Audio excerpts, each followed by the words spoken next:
Shalom sahabat yang baik hati, salam sehat selalu bagi kita semuanya.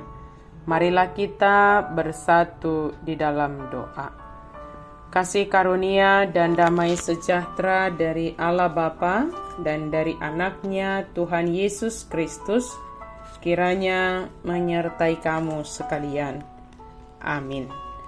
Firman Tuhan bagi kita pada hari ini tertulis dalam kitab Injil Lukas pasal 1 ayat 26 sampai 38.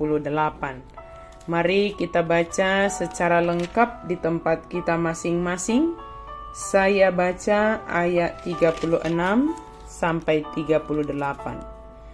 Dan sesungguhnya Elisabet sanakmu itu, ia pun sedang mengandung seorang anak laki-laki pada hari tuanya, dan inilah bulan yang ke-6 baginya, yang disebut mandul itu.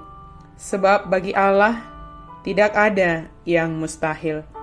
Kata Maria, sesungguhnya aku ini adalah hamba Tuhan. Jadilah padaku menurut perkataanmu itu. Lalu malaikat itu meninggalkan dia. Engkau beroleh kasih karunia Allah. Sahabat yang baik hati, peristiwa pemberitahuan tentang kelahiran Yesus kepada Maria oleh malaikat Gabriel adalah peristiwa yang bisa kita katakan yang mengejutkan bagi seorang Maria, gadis perawan yang telah bertunangan dengan Yusuf. Bagaimana dia menerima kabar baik itu dalam keadaan dia sedang bertunangan. Dan malaikat Gabriel menyatakan kepadanya bahwa Maria adalah yang dikaruniai, Tuhan menyertai dia. Keterkejutan Maria tidak serta-merta membuat dia menolak apa yang disampaikan oleh Tuhan kepada dia. Maria adalah perempuan muda. Dia adalah seorang hamba yang menurut orang di sekitarnya tidak mungkin dia dipakai atau dipilih oleh Allah untuk melakukan sesuatu hal yang besar. Tetapi anggapan orang-orang di sekitarnya itu dipatahkan oleh peristiwa ini.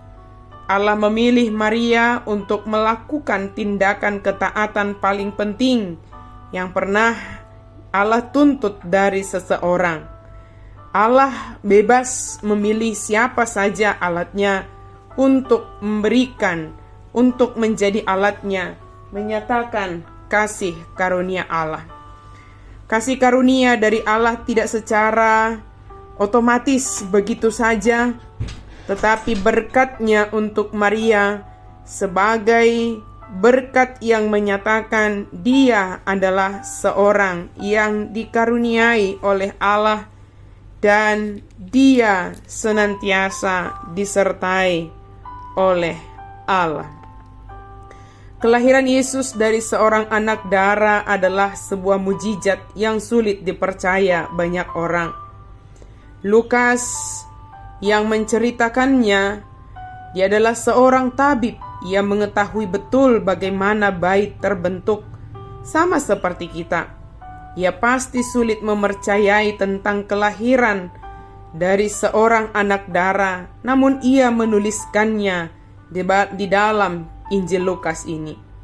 Lukas yang adalah seorang peneliti yang mendasarkan Injilnya pada kisah-kisah dari saksi mata.